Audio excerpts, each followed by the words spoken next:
Olá, seja muito bem-vindo ao programa Dependência Química e Saúde Mental. Muito bom poder contar com a sua presença mais uma vez aqui no nosso programa, que traz sempre temas atuais, temas importantes para você estar sempre informado.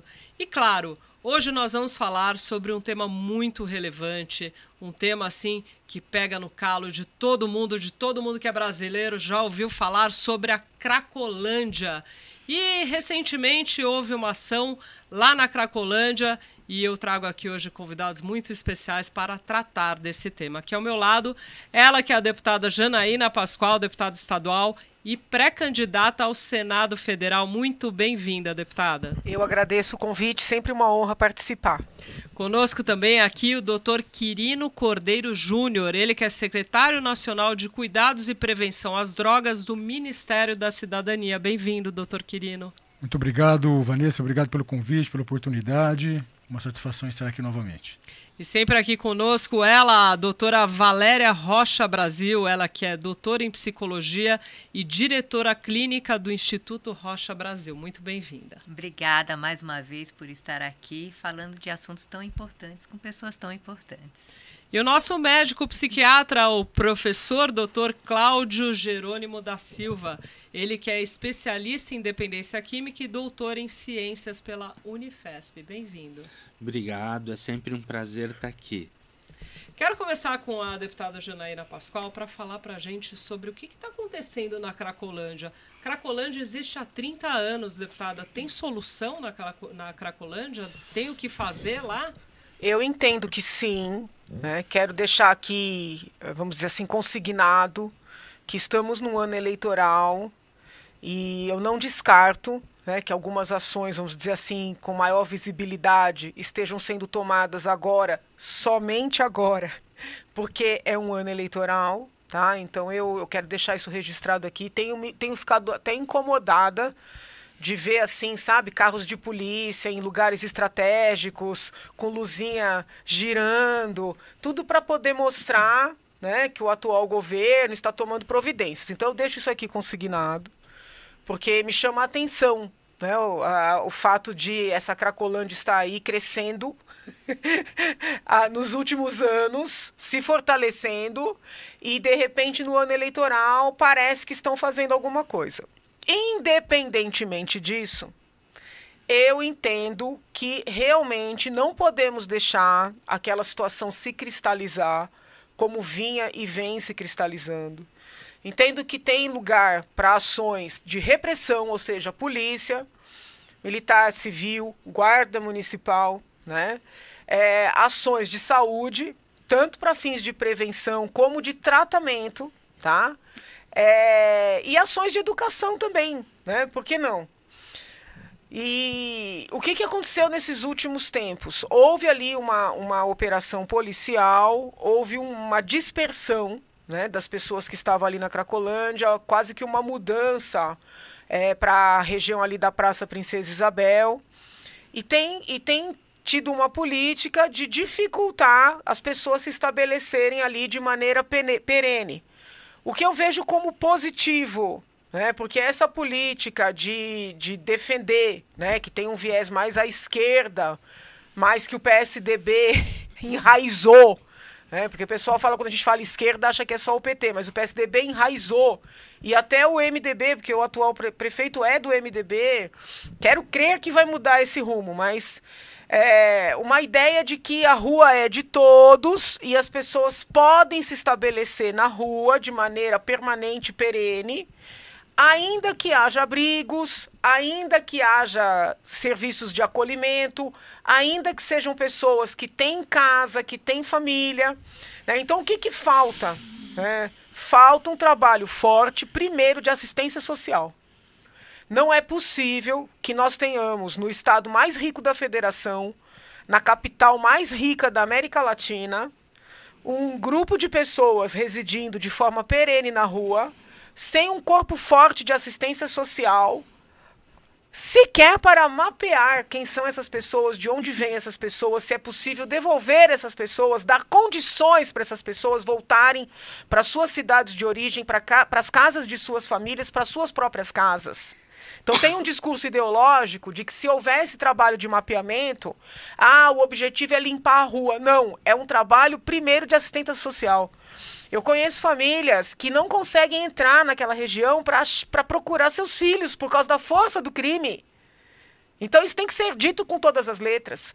Pais e mães, irmãos, filhos que tentam vir, vêm para São Paulo muitas vezes, de outros estados, com dificuldades econômicas, para tentar achar seu filho ali e não conseguem entrar por causa da força do crime e pela falta de uma política de resgate dessas pessoas. Então, assim, quando eu fico nervosa e digo que muito do trabalho assistencialista, não de assistência social, que é feito ali, compactua com o crime, né? O povo me ameaça fisicamente, me ameaça processar. Mas, gente, vamos parar para refletir. Quem se beneficia daquelas pessoas em situação subhumana? Quem se beneficia? Então, é importante, antes de qualquer coisa, fortalecer um trabalho de assistência social, que hoje não há, tá? Para mapear quem são essas pessoas, quem são essas famílias, como ajudar pontualmente essas pessoas a saírem daquela situação. Porque tem grupos inteiros que vivem, e vivem bem, da manutenção daquelas pessoas naquela situação. Vou aproveitar o gancho para conversar com o Dr. Quirino sobre as políticas públicas, né, de tratamento e enfrentamento às drogas. O senhor que está lá à frente do Ministério da Cidadania, Dr. Quirino, como é que fica isso, né? Porque o que eu ouvi falar é que também o tráfico ele impede que os usuários se tratem das drogas. Acontece isso também? Os traficantes não querem que os usuários se tratem, porque eles também repassam as drogas, né? Sim. Vanessa, eu gostaria de aproveitar esse momento aqui e fazer algumas considerações sobre a Cracolândia aqui de São Paulo, que eu acho que são pertinentes, importantes nós aproveitarmos esse momento para isso. A Cracolândia, nessa região central de São Paulo, se instalou há cerca de 30 anos. E não podia ser diferente, se instalou numa gestão do governo do PT, da Luiza Erundina, naquela ocasião.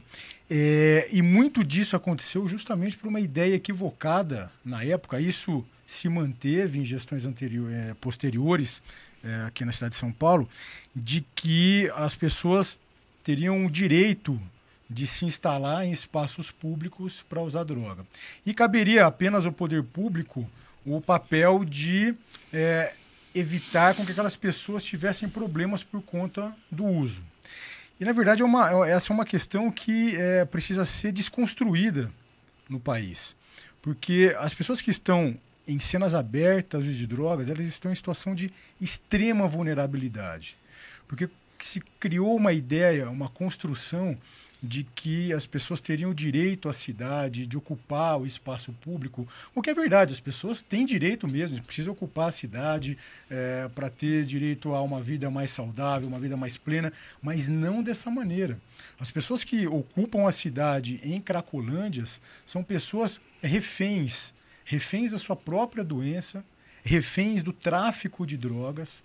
Essas pessoas, na verdade, elas não ocupam a cidade para realizar atividades prazerosas que vão engrandecê-las. Elas ocupam o espaço público numa situação de plena indigência. É isso, então, que vinha acontecendo na cidade de São Paulo. Agora, então, a Prefeitura de São Paulo tem buscado realizar ações. Recentemente, nós temos acompanhado isso. Houve uma ação mais forte na região onde a Cracolândia se estabelecia aqui em São Paulo, na região da Praça Júlio Prestes. Depois houve uma mudança, como a nossa deputada já disse, para a região da Praça Princesa Isabel, e mais recentemente houve uma ação ali para impedir que os usuários de drogas permanecessem ali. E isso é muito importante, porque quando o poder público simplesmente trata com condescendência, com leniência, o que acaba acontecendo é a perpetuação e piora dessa situação. E um dado bastante interessante, depois dessas ações agora mais enérgicas da Prefeitura para tentar dar conta dessa situação, houve um aumento da procura por tratamento. As mídias agora, a imprensa noticiou nesse final de semana que houve nos serviços que dão assistência às pessoas da Cracolândia, aumento de mais de 20% na procura. Serviços como, por exemplo, o Cratode, que fica na região central de São Paulo, do Helvétia, que inclusive o Dr. Cláudio Jerônimo é diretor. Houve aumento de internações, porque as pessoas procuram ajuda. Agora, quando o poder público simplesmente não faz absolutamente nada, essas pessoas acabam não tendo nem estímulo para buscar o tratamento, para buscar ajuda. E é interessante, você estava falando dessa relação da perpetuação da Cracolândia com o tráfico de drogas. A Universidade Federal de São Paulo, a Unifesp, o grupo ao qual o Dr. Cláudio Jerônimo está ligado, fez uma pesquisa bastante importante recentemente, mostrando que por mês o tráfico de drogas, só naquela Cracolândia da região central ali de São Paulo, movimenta mais de 10 milhões de reais por mês, o que dá no ano mais de 120 milhões de reais. Ou seja, é um negócio que é extremamente lucrativo para o tráfico. Então, a quem interessa manter a Cracolândia daquele jeito? Ao tráfico de drogas e a grupos, a ONGs, que vivem daquilo, vivem da indigência das pessoas, vivem daquela situação de desumanidade. Infelizmente, a gente também precisa tratar disso de uma maneira bastante clara. Existem vários grupos que têm um benefício muito grande em manter a situação daquele jeito. Então, o poder público e a sociedade como um todo não pode permitir que nós tenhamos no coração de São Paulo uma situação de tamanha desumanidade, que coloca aquelas pessoas em situação de grande risco. Então, o que nós temos buscado no governo federal nesses últimos 3 anos é construir políticas públicas. Isso vai desde mudanças legislativas, como, por exemplo, a publicação da nova lei de drogas, que permite, por exemplo, a realização de internações involuntárias para pessoas com dependência química, até o investimento em aumento de vagas para o tratamento gratuito de pessoas com dependência química em casas de recuperação, que são as comunidades terapêuticas, apoio a grupos de mútua ajuda e apoio familiar, expansão da rede pública de serviços. Mais recentemente, agora, a gente está com uma ação para o fortalecimento de hospitais psiquiátricos, que são serviços extremamente importantes para receber essa população. Ou seja, para que a gente possa dar conta daquela realidade, nós precisamos aumentar os serviços de cuidado para as pessoas que lá estão, serviços de base comunitária, serviços de internação, serviços de acolhimento, serviços de assistência social. Entretanto, um outro equívoco que também tem sido perpetrado aqui em São Paulo, em outras regiões que têm cenas abertas de drogas, é que essas situações estariam ligadas apenas a um problema de saúde. O problema de saúde também, mas é um problema de assistência social e, em especial, de segurança pública. A gente não vai conseguir lidar de maneira efetiva com a situação das Cracolândias Brasil afora, em especial aqui de São Paulo, se nós não atuarmos nessas várias frentes. E agora a Prefeitura de São Paulo, o Governo do Estado de São Paulo, enfim, tem tentado, fazer essas ações, e eu acho que é muito importante. O que o poder público não pode é ser leniente. Infelizmente, nesses últimos 30 anos aqui na cidade de São Paulo, no estado de São Paulo, foi a política que marcou a lida, o manejo da Cracolândia. Por isso que a situação está desse jeito. É importante a gente saber todos esses dados e ouvir a visão aqui, tanto da nossa deputada Janaína Pascoal, quanto do doutor Quirino, mas eu quero ouvir também o doutor Cláudio Jerônimo, que eu queria saber um pouco mais sobre a internação involuntária, compulsória. Queria que o senhor explicasse um pouco. Ela pode, não pode? Porque eu queria que o nosso telespectador aqui também se inteirasse sobre esse assunto. Olha, pode, né? A internação involuntária pode acontecer, acontece, e eu sempre digo que é mais fácil eu internar alguém que esteja correndo risco de vida, né, involuntariamente no meu consultório particular do que no SUS, por exemplo. Né? De modo que eu acho que existe, então, assim, uma barreira, né, entre quem tem condições de se tratar e que pode lançar mão deste recurso que é legítimo e legal, né, e quem não pode bancar um tratamento particular e fica na dependência dos serviços do SUS, né? Eu acho que um grande problema da Cracolândia, né, eu tenho frequentado lá a Unidade Recomeço Helvécia desde 2013, né? Então eu já vi muitas fases da Cracolândia, né? Eu acho que é integrar, né, isso tudo que tanto a deputada como o secretário Quirino levantou, né? Integrar cuidado com tratamento, com combate ao tráfico e com ações sociais. São muitas, né, coisas juntas. Muitas, né, coisas a serem feitas ao mesmo tempo. Né?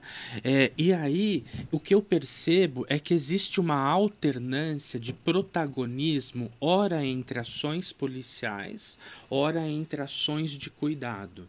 Né? Então, ou você exagera de um lado, né, colocando a polícia e promovendo risco, às vezes, né, para os usuários, né, porque, é claro, nós precisamos combater ao tráfico, quem não concorda com isso, mas oferecendo cuidado e tratamento para os usuários de droga. Né? Então, e às vezes a gente vai oferecer, existe tem épocas, né, desses anos que eu passei lá, que eu vejo um protagonismo de ações de cuidado, né, mas não de tratamento, porque uma coisa é cuidado, né, que você precisa, aquelas pessoas precisam de tomar água, precisam tomar banho, precisam se alimentar e etc, mas elas precisam se tratar. E tratamento é um conjunto de ações que vai desde o acolhimento até a internação involuntária, né? Se necessário. E aí, eu acho que existe uma ideologia, né?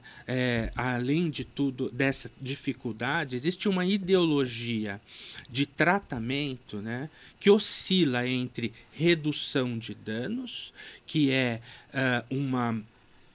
você, na verdade, acompanhar o usuário, né, e não ficar, vamos dizer assim, falando muito ou impondo o tratamento para ele, né? E aí, nesse sentido, você tem ações de cuidado, mas não tem ações de tratamento.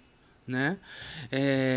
E ações de tratamento propriamente dita, né? O programa Recomeço do governo do estado de São Paulo, ao meu ver, é um programa que contempla, né, essas diversas fases do tratamento. Então ele tem desde um CAPS, né, que, por exemplo, o Cratod, ele abriga um CAPS lá dentro, tem atendimentos de emergência, tem atendimentos de internação, tem atendimentos de internação em clínica psiquiátrica, em comunidade terapêutica, e você pode fazer internação involuntária, embora, ao meu ver, isso ainda não é feito com a frequência e com a necessidade que se precisaria.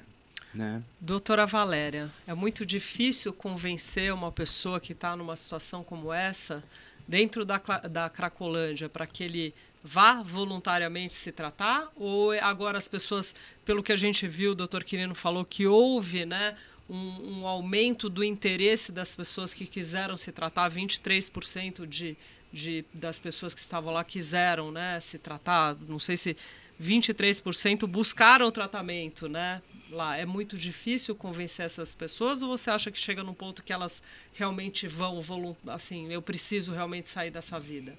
Veja, é importante a gente entender que quem está na Cracolândia é ser humano e dependente químico como outros dependentes químicos. Então, a gente precisa, eu, como entendo de tratamento, eu posso dizer que um tratamento, para que dê certo, há que se ter, primeira coisa, um gestor do tratamento de cada indivíduo. Então, pegando o gancho que a doutora falou, de um mapeamento, se nós tivermos um trabalho integrado, como o Cláudio falou, o doutor Cláudio falou, um trabalho sistêmico integrado, aí você mapeia um por um. E nesse mapeamento, uma coisa que as pessoas não falam e que na minha prática clínica é o que dá mais resultado, é você ter um gerente de caso. Aí você tem um gerente que vai vamos dizer assim, mapear todo o tratamento daquele indivíduo que foi identificado. Então, o serviço social vai lá e identifica a família. Então, o gerente de caso vai trabalhar a família, vai trabalhar aquele indivíduo. Mas aquele indivíduo está resistente. Existem técnicas, como uma técnica de intervenção orientada, por exemplo, que você consegue fazer um convencimento de tratamento para a pessoa. Então, o problema é esse, não existe um olhar integrado, conforme foi falado aqui, ações integradas, mas principalmente um mapeamento para que seja um caso a caso, tem um gerente que vá fazendo esse trabalho que é longevo. Então, por exemplo, ele está resistindo, fulano de tal foi mapeado, tal, tem uma família tal, vamos intervir. Fazer uma intervenção com a família e com esse indivíduo, vamos analisar como é que está a questão física dele, aí tem que ter o tratamento médico. Vamos analisar como é que estão as condições emocionais e mentais. E vamos analisar o risco dessa pessoa. Porque se ela está pondo a vida dela em risco e a vida de terceiros em risco, há que se fazer uma internação involuntária, como foi falado aqui. Isso é um trabalho humanizado. Um trabalho humanizado não é você deixar uma pessoa que não responde mais por si jogada aos leões para sofrer violência física, violência emocional, todo tipo de violência.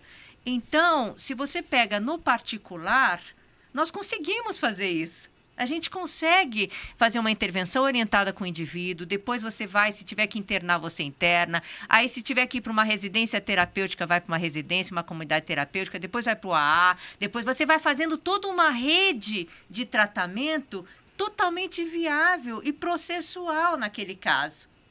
Só que fica um trabalho fragmentado, todo mundo se toma uma atitude fragmentada, vai lá e todo mundo critica, tal. Não se faz um mapeamento para ver caso a caso. Se fizesse um trabalho integrado com mapeamento individualizado e um gerente de caso, por exemplo, um profissional responsável por um grupo determinado, e esse grupo a gente vai mapeando e montando uma rede de tratamento, esse é o caminho.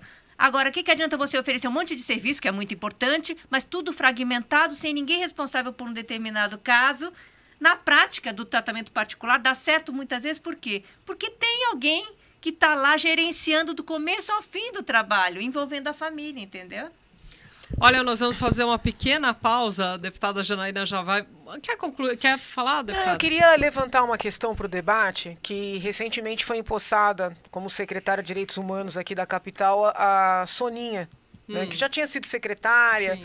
E ela deu uma ideia, ela trouxe uma proposta de, enquanto vai sendo feito um trabalho, fazer uma espécie de um camping numa área fechada para essas pessoas que hoje estão na situação de rua, sobretudo ali na Cracolândia, poderem receber os serviços sociais, as atenções, essas possibilidades de tratamento de saúde.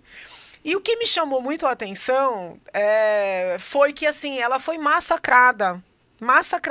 E não foi pela direita, foi pela esquerda, que se diz extremamente humanista. E o argumento foi interessantíssimo. Não, as pessoas não podem ser obrigadas a ficarem num local, a saírem da Cracolândia, né? Então houve críticas de religiosos, que são vistos como muito humanistas, mas sempre se manifestam contra dar opção para essas pessoas. Houve críticas de ONGs, de grupos, né, que ganham dinheiro, inclusive público, com isso, né, que querem, na verdade, a Cracolândia. Eles falam, faltam políticas públicas, mas quaisquer políticas públicas que são propostas, eles criticam, né? Então eu queria ouvir os colegas aqui, que são muito mais conhecedores do que eu da matéria, sobre essa ideia da secretária Soninha. Vamos lá, o que o senhor achou, doutor Quirino? O que o senhor pensa sobre essa ação que a ex-vereadora Soninha quer fazer aqui na capital? Eu gostaria de dizer que eu vejo, primeiramente, com ótimos olhos as ações que estão sendo realizadas hoje pela Prefeitura de São Paulo. Porque durante muito tempo, e eu insisto nisso aqui no debate, o poder público, em especial as gestões públicas aqui da Prefeitura de São Paulo, pouco ou nada fizeram de efetivo para não deixar a perpetuação, a cristalização da Cracolândia. Ou seja, nós tínhamos na cidade de São Paulo, regiões sitiadas por pessoas com dependência química, pessoas doentes e pessoas que exploravam a doença dessas outras, como traficantes e pior, como em especial por grupos, por ONGs, que em tese trabalham para que haja garantia de direitos daquelas pessoas, mas que na prática jogam essas pessoas diariamente à sua própria sorte. É óbvio que ofertar cuidado, ajuda para essas pessoas é importante, entretanto, não lutar para que essas pessoas possam efetivamente sair dessa situação de penúria, de desumanidade, isso daí é inaceitável. Nós temos, por exemplo, eu aqui dando nome aos bois, nós temos, por exemplo, um grupo chamado Craco Resiste, que é um grupo que realiza ações ali na Cracolândia e lutas e embates pela manutenção da Cracolândia. Ou seja, isso daí é um negócio que não dá para acreditar. Não dá para acreditar. Porque na verdade, assim, um grupo desse, não tem ninguém para combater um grupo desse. Esse grupo, por exemplo, lutaria pelo direito das pessoas estarem ali. Só que, na verdade, essas pessoas não estão exercendo o direito delas, direitos de cidadãs, pessoas que estão ali na Cracolândia. Essas pessoas, na verdade, estão ali porque elas estão doentes. E não reconhecer isso, e não fazer nada para reverter essa situação, isso é criminoso. Tem algumas pessoas que estão o tempo inteiro na mídia, a deputada falou aqui, que acho que quando, e se Deus quiser, nós vamos conseguir acabar com essa Cracolândia de São Paulo, essa maior e outras tantas menores que tem se formado aqui em São Paulo, essas pessoas provavelmente vão ficar viúvas da Cracolândia, né? Tamanha essa ânsia de lutar pela permanência da Cracolândia. É um negócio que é simplesmente inacreditável. E é interessante porque quando você tem ações mais efetivas de evitar essa aglomeração, essas pessoas viverem nessa situação sitiando espaços públicos inteiros da cidade, o que acaba acontecendo, como nós acabamos de ver aqui, é que há um aumento espontâneo de procura por cuidado, por ajuda. Porque é simples, a hora que você não faz nada e deixa aquelas pessoas se estabelecerem ali, as pessoas não têm nem estímulo para buscar ajuda, porque elas estão ali usando drogas, chega para ela uma marmita fresca todo dia, e aquela pessoa vai vivendo aquela situação de indigência, sem ao menos refletir, sem ao menos chegar numa conclusão de que, caramba, eu preciso sair daqui, isso daqui não é uma vida para ser vivida. Sim. E a hora que o poder público chega e coloca ações concretas e que desmonta aquela realidade, como aconteceu agora recentemente, que a Cracolândia estava instalada, ali, a nova Cracolândia, ali na Praça de Isabel, quando o poder público chega lá e dispersa aquela situação, você tem um aumento gigante na procura por ajuda, procura espontânea. A gente falou sobre internação involuntária, mas acho que a primeira coisa que precisa acontecer, deputada e todos, é que o poder público precisa ofertar cuidado adequado para aqueles que querem se tratar. Sim. Ou seja, eu sou médico, sou psiquiatra, trabalhei aqui em São Paulo durante muito tempo. Uma realidade que eu vivenciava na pele aqui no dia a dia é que pessoas com dependência química chegavam até mim pedindo ajuda, pedindo uma internação, pedindo para uma terapêutica, e o poder público não ofertava isso. A gente conversa sobre internação involuntária, compulsória, que é muito importante, mas primeiro a gente precisa oferecer cuidado, serviços para aqueles que querem. Porque o que vinha acontecendo antes é que o poder público sequer fazia isso. Ou seja, as pessoas buscavam ajuda, buscavam uma internação, por exemplo, e o poder público não. Você não precisa de internação, a gente vai fazer o seu tratamento em liberdade.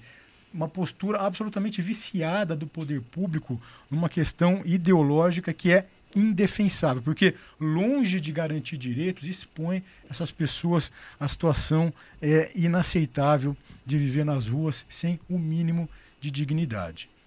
Muito bem, agora sim nós vamos fazer um pequeno intervalo, mas a gente volta já já aqui com vocês. O tema de hoje é Cracolândia, aguardem.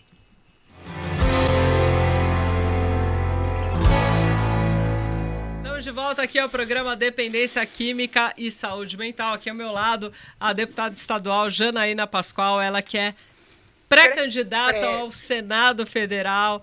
Ao nosso lado aqui também o doutor Quirino Cordeiro Júnior, a doutora Valéria Rocha Brasil, doutor Cláudio Jerônimo e aqui Agora conosco também, doutor Júlio Acedo. Muito bem-vindo. Obrigado, né, pelo convite. Mais uma vez aqui no programa Revista Dependência Química, né, a gente debatendo esse tema que é fundamental hoje, né, principalmente em tempos de final de pandemia, né. Verdade. Então a gente vem buscando um caminho, né, para atender essa parcela da população que é tão vulnerável hoje no nosso estado, no país. Doutor Júlio, no bloco anterior nós estávamos falando sobre uma ação da secretária Soninha Francini de montar um camping de atendimento, né, para dar atendimento aos dependentes químicos. Eu gostaria que o doutor Cláudio comentasse sobre essa iniciativa da secretária. Bom, eu acho que se a gente pegar nas grandes cidades cujo esse problema existiu, né, por exemplo, na Suíça, né, eles bateram bastante cabeça alternando ações de polícia e ações de tratamento, ações de repressão e etc. Como eles conseguiram resolver o problema? Né, quando eles casaram algumas ações de redução de dano com ações de tratamento, mas em todos os aspectos de tratamento, né? Como eu disse, desde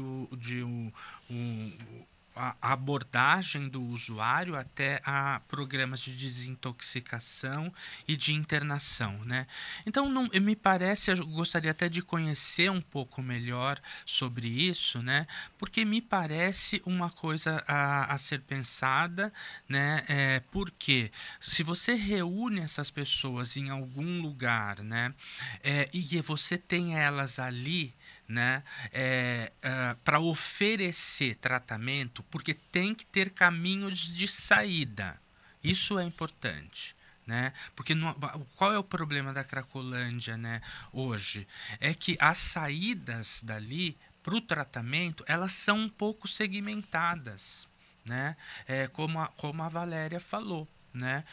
Então a gente teria uma ação assim mais integrada, né, de saída para as pessoas daquele espaço, né? Então me parece uma ideia a ser realmente estudada e pensada, né? Porque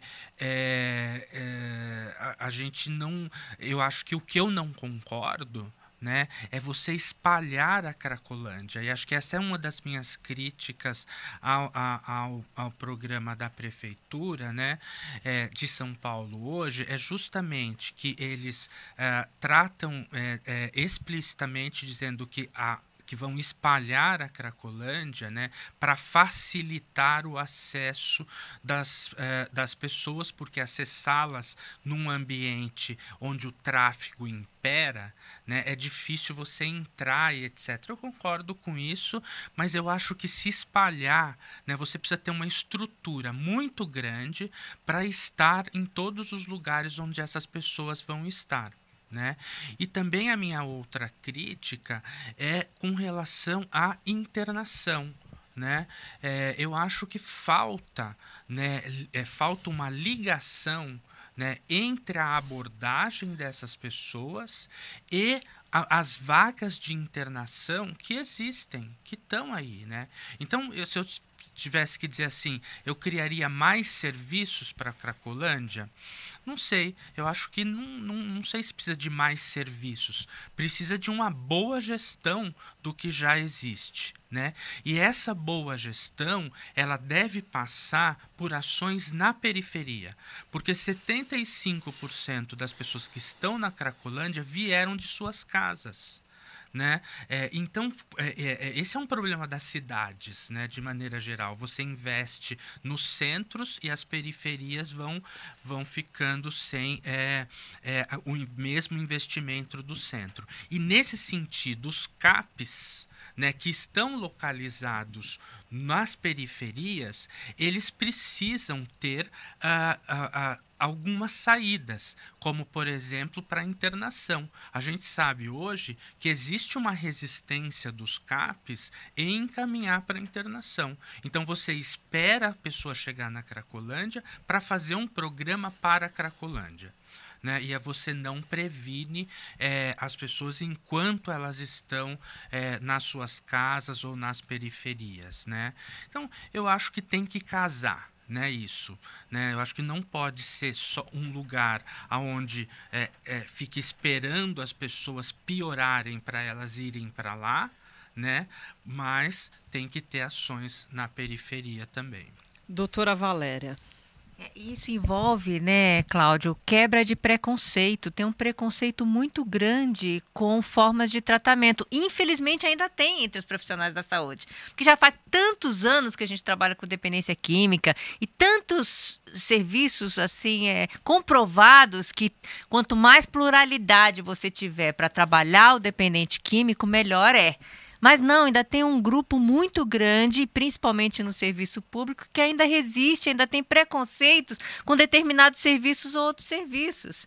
Então, isso prejudica muito a prevenção, vamos dizer assim, até a pessoa chegar nesse ponto. Agora, com relação a esse projeto, eu acho interessante, desde que não seja uma ação isolada. Se não for uma ação isolada, pode ser interessante. O que eu quero dizer com isolada? Tem que ter uma equipe transdisciplinar. O que é transdisciplinariedade? É você envolver não só técnicos, como nós, doutores e tudo mais, mas também o dependente químico em recuperação, que está lá e vai fazer a primeira abordagem.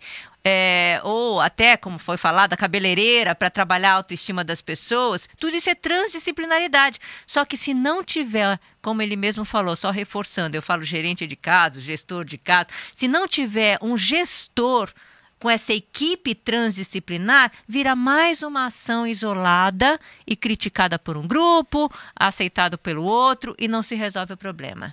Então, acho que um dos grandes problemas é justamente integrar e ter equipe transdisciplinar trabalhando em torno de um determinado grupo que tem que ser protegido, e a polícia serve para isso, para proteger também.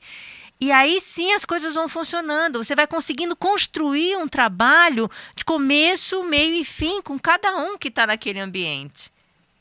Doutora Janaína, a polícia ela está de plantão lá na Cracolândia, parece que agora nesse momento, dia e noite, né, fazendo um monitoramento, e ocorreu uma morte lá.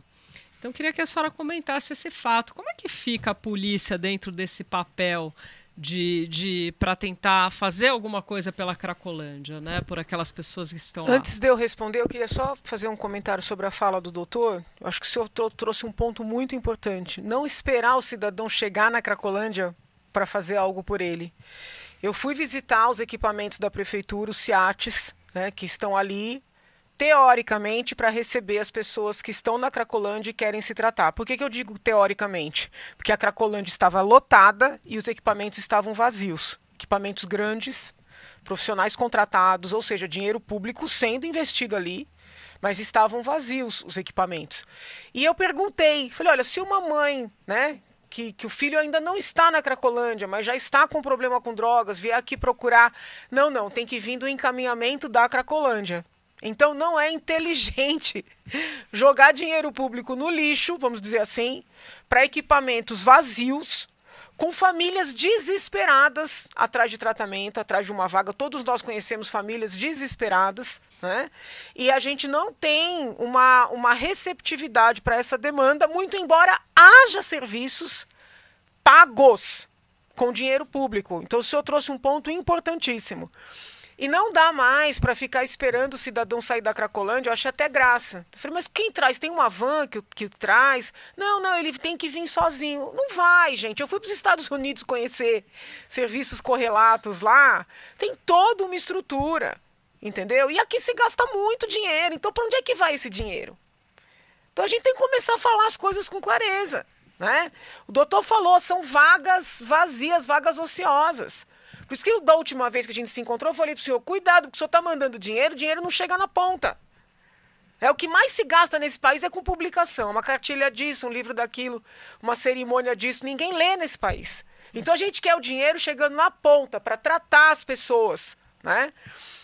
relação a essa morte, como todas as mortes, né, não existem cidadãos de primeira, nem de segunda, nem de terceira linha. Como todas as mortes, é necessário apurar, entender como é que aconteceu, sendo o caso, responsabilizar quem precisa ser responsabilizado. O que está me preocupando neste episódio é que já começaram, né, os defensores da Cracolândia, como ocorre hoje, a pegar esta morte para fazer protestos, para fazer passeatas, para dizer que não pode tratar, que não pode internar, que não pode fazer nada com relação à Cracolândia. Então, a minha preocupação maior, né, ao lado, obviamente, da apuração dessa e de todas as demais mortes que ocorrem no estado de São Paulo, é que estão pegando esta morte como bandeira para que não se faça nada.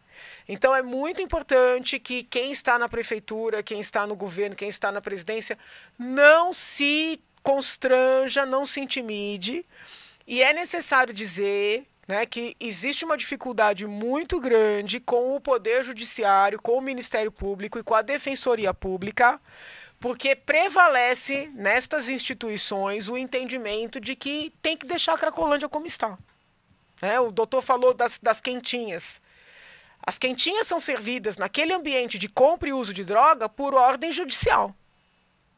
Então muita gente fala, nossa, a prefeitura está levando comida ali onde eles compram droga, onde eles usam droga, está sendo conivente. Mas houve uma ordem judicial. Então o povo tem que entender os meandros do que está acontecendo ali. É muito grave. A polícia estava já lá. Antes dessa operação, eu já vinha acompanhando a situação na Cracolândia, a Guarda Municipal, sobretudo, mas estava presente ali impedida de fazer qualquer coisa em termos de segurança pública, né? Que eu cheguei a falar publicamente que eles estavam ali praticamente fazendo a segurança para o tráfico. Né? Porque cercavam, não podiam prender ninguém, estavam vendo as pessoas ali usando e vendendo e comprando. Então eu falei, o que é isso aí? A polícia está fazendo segurança para o tráfico trabalhar? Né? Eu falei isso aí, apanhei pra caramba.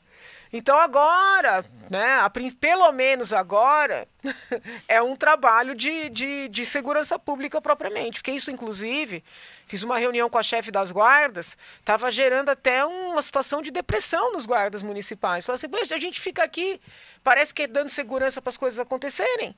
Impedidos de trabalhar, de atuar, né? Por ordem judicial, hein? O TJ durante muito tempo impediu a polícia militar de entrar na Cracolândia para fazer prisões, viu? Eu quero aproveitar e perguntar aqui para o doutor Júlio Acedo, ele que é especialista em dependência química, né, na advocacia para dependência química. Queria que o senhor falasse para a gente sobre a internação involuntária e a internação compulsória. Tá, são duas modalidades, né? Que a internação compulsória está na Lei 10.216. A involuntária também estava nessa legislação e em 2019 a gente teve a publicação da Lei 3.840 de 2019 que trouxe requisitos para a internação involuntária. Voluntária e involuntária, tratando-se de internação que é diferente de acolhimento em comunidades terapêuticas. A internação compulsória é aquela que se dá por ato judicial, né? O familiar ele pode pedir para o juiz, o Ministério Público ou até a prefeitura, às vezes vê aquela pessoa em situação de rua, ela vai até o judiciário, busca esse aparato, sai uma decisão de juiz e aí o juiz determina uma instituição que ela vai ser tratada ou internada, lembrando que tem que ser instituição médica, tá? Por se tratar de internação. O problema que a gente tem hoje, inclusive, de encaminhamento de internações compulsórias para comunidades terapêuticas, o que pela legislação hoje é vedado, que a comunidade terapêutica ela não pode receber nenhum tipo de internação, é só acolhimento. Já a internação involuntária é aquela que se dá contra a vontade da pessoa e pode ser pedida tanto pela familiar quanto para o responsável legal ou assistente social, ou qualquer pessoa da área da saúde.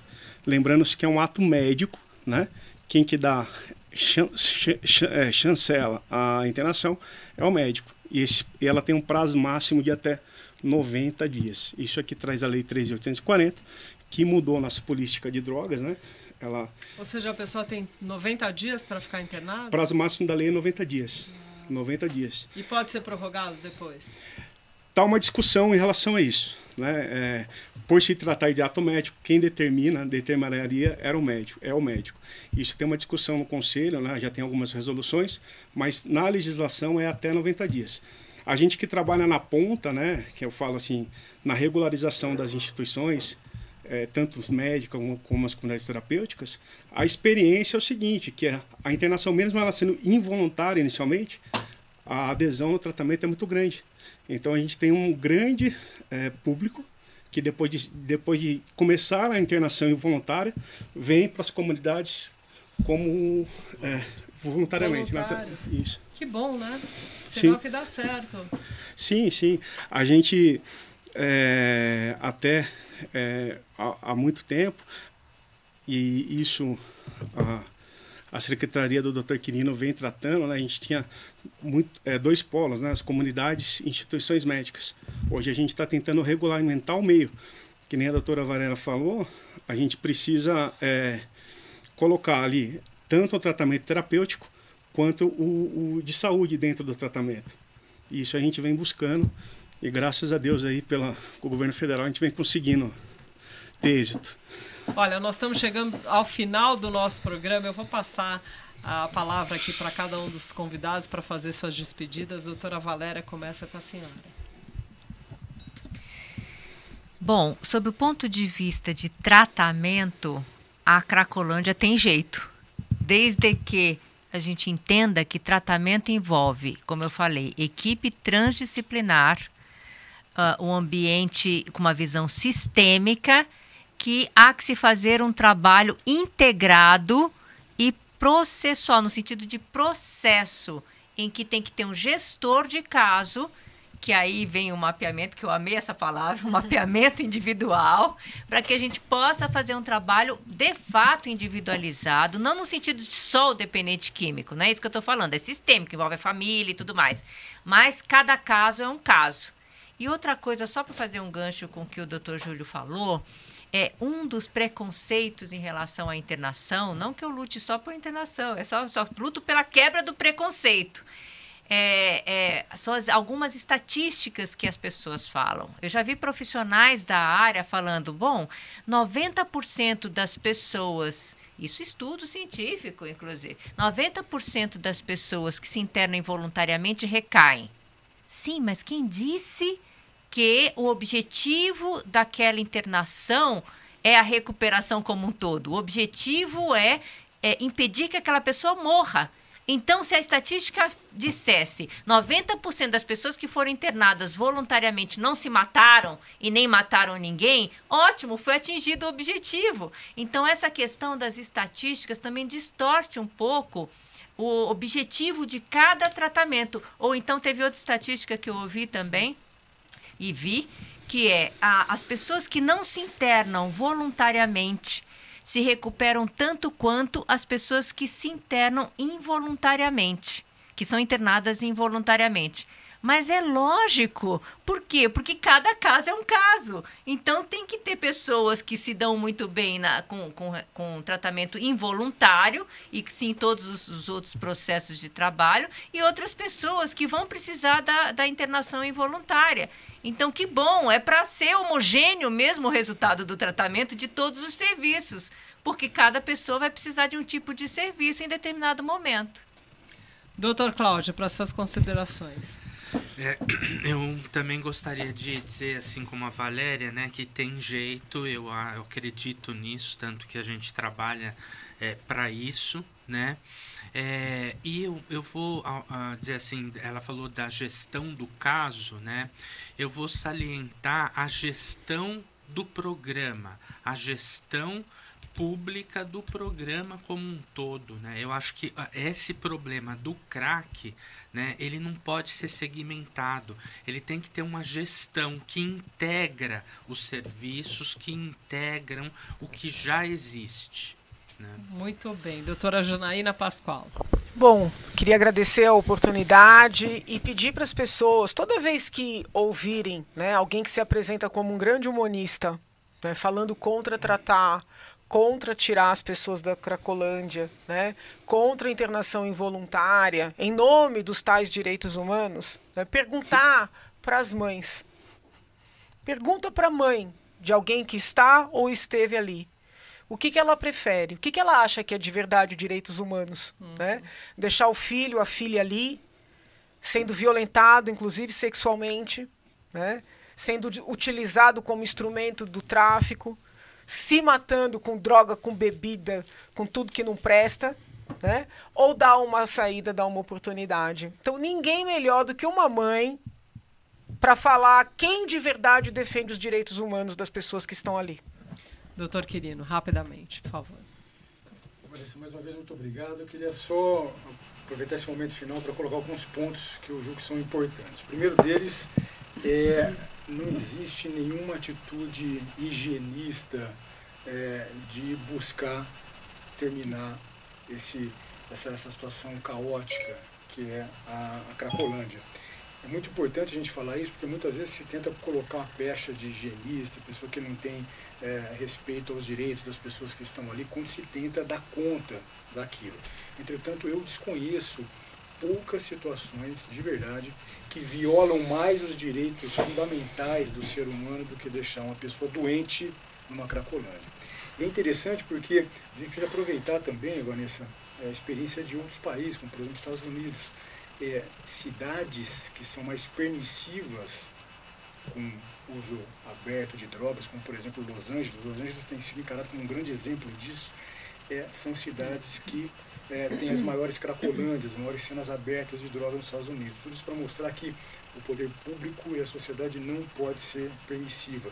E por isso que, novamente, eu falo que vejo com bons olhos as ações que estão sendo realizadas hoje aqui no município de São Paulo, porque é uma tentativa de evitar essas aglomerações de usuários de drogas que estão ali reféns do narcotráfico, do crime organizado. E por fim, eu queria dizer que com a nova política nacional sobre drogas, estamos trabalhando no governo federal, nós temos buscado ampliar a rede de cuidados, não só para serviços de base comunitária, mas também serviços de internação para pessoas que precisam. Novamente, aquelas pessoas que estão lá estão doentes. A gente não pode pensar que a gente vai conseguir reverter essa situação não ofertando todos os cuidados que as pessoas precisam. Serviços de base comunitária, internação e acolhimento com as terapêuticas.